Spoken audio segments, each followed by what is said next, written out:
So hey guys and welcome back to another video of my channel. And जब भी हम किसी famous celebrity या एक्टर को देखते हैं तो हमें यही ख्याल आता है कि इस बंदे को किस चीज़ की कमी होगी।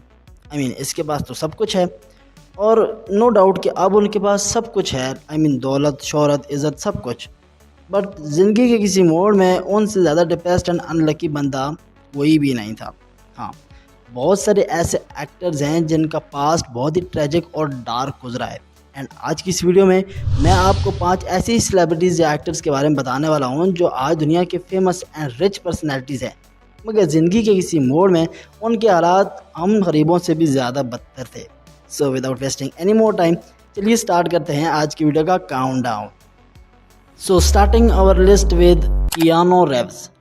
आपने सोशल मीडिया पर कई रैंडम वीडियोस में देखा होगा कि कियानो भैया बहुत ही हम्बल रहते हैं एंड नॉर्मल लोगों में खाना पीना एंड ट्रैवल करना पसंद करते हैं। जॉन विक जैसे आइकॉनिक कैरेक्टर को प्ले करने वाले कियानो रेव्स आज बहुत ही फेमस एंड रिच कंसिडर किए जाते होंगे, मगर कियानो की ज़िंदगी भी हमेशा ऐसी नहीं थी। कियानो रेव्स अपनी लाइफ में बहुत सारी ट्रेजेडीज़ का सामना कर चुके हैं, जिसकी स्टार्टिंग भाई के बचपन से ही हो गई थी जब उसके ड्रग्स स्मगलर फादर ने हमारे हीरो को घर से निकाल दिया। फिर 1993 में कियानो रेव्स ने अपने सबसे करीबी दोस्त जो उनके भाई जैसा था, रिवर फ्यूनिक्स को ज़्यादा टोन हो जाने की वजह से खो दिया। देन 1999 में रेव्स एंड उसकी गर्लफ्रेंड जेनिफर सिम ने प्रेगनेंसी के लास्ट स्टेजेस पर अपनी बेटी को खो दिया। एंड सैडली इसी इंसिडेंट को लगभग तकरीबन 1.5 साल ही गुजरा था कि जेनिफर सिम भी हमारे भाई को छोड़कर चली गई। क्या कहें, ज़िंदगी है ही ऐसी। खैर, इतनी ट्रेजिडीज़ के बावजूद भी इस बंदे ने हार नहीं मानी एंड कामयाबी को डेस्टिनी में बदला। एंड हाँ, आज भाई के पास वो सब कुछ है जिसकी इंसान ख्वाहिश करता है, पर मुझे लगता है कि वो नहीं है जो इंसान को मुस्कुराने का सबब बनता है। So next up at number 4, Samuel L Jackson. तो भाई स्टूडियो में आया, चाय वाय पी, 2 शॉट्स लिए और निकल लिया। सैमुअल एल जैक्सन का धंधा कभी भी मंदा नहीं हो सकता thanks to his iconic famous character Nick Fury in MCU। Jokes apart, Samuel L Jackson पहले से ही बहुत फेमस थे, मगर निक फ्यूरी के कैरेक्टर की वजह से अब उनकी फेम और डिमांड और ज़्यादा बढ़ गई है। पर क्या आपको पता है कि भाई ने एक्टिंग करियर से पहले कुछ ऐसे कांड किए थे कि भैया की लग जाती अगर वो एक्टिंग ना ज्वाइन करते। अनलाइक अदर्स, भाई गरीब तो नहीं थे मगर बागी ज़रूर थे। और ऐसा ही एक इंसिडेंट हुआ जब 1969 में सैमुअल एल जैक्सन और उनके कुछ साथियों ने मार्टिन लूथर किंग सीनियर और मोर हाउस कॉलेज एटलांटा जॉर्जिया की ट्रस्टीज़ को बंदी बना लिया और 2 दिन तक एज अ हॉस्टेजेस उन्हें बंद किए रखा।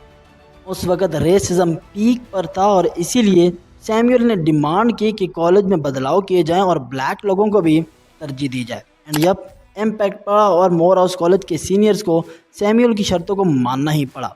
पर इसके बाद सैमुअल एल जैक्सन को कॉलेज से निकाल दिया गया और उनकी पढ़ाई की वाट लग गई क्योंकि FBI उनके पीछे पड़ गई थी। इसके बाद सैमुअल ब्लैक मूवमेंट पावर नामी ग्रुप के साथ जुड़ गए, जिसके बाद वो और भी कांड करना चाहते थे, पर भैया की अम्मी जान ने उन्हें उस दलदल से बाहर निकाला और जैसे तैसे करके FBI से बचाकर भाई को LA भेज दिया, जहां उन्होंने अपना एक्टिंग करियर प्रॉपरली स्टार्ट किया। Number 3 we have Jim Carrey. जो मुकाम आज जिम कैरी के पास as a comedian and film star है, हमेशा उनके पास नहीं था। हम जिम कैरी को बहुत ज़्यादा प्यार करते हैं क्योंकि he is an icon for us, but life sucks. Jim भैया कभी किसी गली में बदनाम तो नहीं हुए, मगर जिम ने अपनी पूरी जवानी गरीबी में गुजार दी। जिम कैरी के फादर कोई प्रोड्यूसर या डायरेक्टर नहीं थे, बल्कि वो एक अनएम्प्लॉयड फादर थे, जिसकी वजह से हमारे भैया को घर चलाने के लिए मुख्तलिफ जगहों पर काम करना पड़ता था। आपको पता है, जिम कैरी और उसकी फैमिली इतने गरीब थे कि उनके पास अपना घर नहीं था। वो होती है ना एक छोटी सी घर टाइप वैन जो गाड़ी की गाड़ी और घर का घर होती है, वही जिम कैरी और उसकी फैमिली का घर था।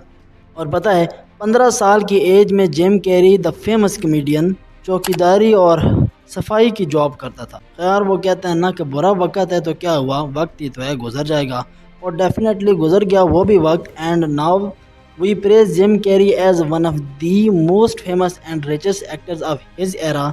सो guys at number 2 we are counting Kelsey Grammer. So बचपन में ही पेरेंट्स की डिवोर्स के बाद केजी को अपने दादा दादी के पास रहना पड़ा, जो कि जस्ट स्टार्टिंग थी गमों की। 12 साल की एज में भैया के दादा भी निकल पड़े स्वर्ग यात्रा पर। फिर केजी भैया, ओहो ये वाले नहीं, दूसरे वाले केजी भैया के घर पर कुछ लोगों ने हमला बोल दिया और उनके फादर का भी किस्सा तमाम कर दिया। पर इससे भी ज़्यादा गमनाक क्या हो सकता है कि 1975 में ग्रामर की 18 साल सिस्टर को 4 दरिंदों ने ब्रूटली रेप करके उनका मर्डर कर दिया। आज केल्सी ग्रामर को लोग master of making people laugh कहते हैं, बट मुझे नहीं लगता कि हमारे कॉमेडियन भैया अकेले कभी भी हंसते होंगे, क्योंकि दिल के गहरे जख्म कभी भी नहीं भरते भाई। And finally at number 1, Woody Harrelson. वैसे तो हमारे अपने वुडी भैया की हर मूवी मुझे पसंद है, but Venom, let there be Carnage and now you see me का अपना ही मज़ा था। इस एरा के one of the best actors में से एक वुडी हैरेल्सन की स्टोरी ऐसी है कि भैया के जो फादर थे वो एक्चुअली में ना डॉक्टर थे और ना ही कोई टीचर, बल्कि वो एक हिटमैन थे। मतलब कि वुडी भैया की स्टार्टिंग लाइफ ही मूवी जैसी थी, जिसमें वुडी का फादर एक्चुअली में किराए का कातिल था। तो फिर होना क्या था, भाई को उस रियल लाइफ मूवी में बहुत ही स्ट्रगल करना पड़ा, क्योंकि क्राइम की इस दुनिया की वजह से भाई का ना ही कोई दोस्त था और ना ही कोई अपना। मगर हमारी चमक चलो ओहो हमारे वुडी भैया के लिए प्रॉब्लम तब खड़ी हुई जब उनका इकलौता सहारा जो उनके फादर थे यानी चार्ल्स फेड हैरेल्सन, उन्हें परमानेंट जेल हो गए। अब ये अच्छा हुआ या बुरा ये तो मैं नहीं कह सकता, मगर हमारे हीरो को दुनिया के सामने कुछ साबित करने का मौका मिल गया। वुडी ने खुद को उस क्राइम की दुनिया से निकाला और ख़ुद को एक अच्छा इंसान साबित किया, जिसके बाद स्कूल को ज्वाइन किया और वहीं से अपने एक्टिंग करियर को स्टार्ट किया। एंड यप, उसके बाद भाई फेमस हो गए और आज वुडी हैरेल्सन बहुत खुश होते होंगे इस ख्याल को महसूस करके कि उनका फ्यूचर उनके पास्ट से बेहतर है। सो इसी के साथ हमारी आज की इस लिस्ट का होता है यहीं पर एंड अप।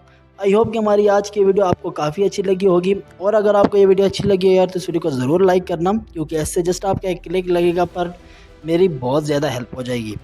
और अगर आप किसी भी टॉपिक को सजेस्ट करना चाहते हो तो नीचे कमेंट में ज़रूर विजिट किया करो और मुझे कमेंट में ज़रूर बताया करो, क्योंकि आपके कमेंट्स को मैं पढ़ता हूँ और उसी की बेसिस पर अपनी वीडियोस बनाता हूँ।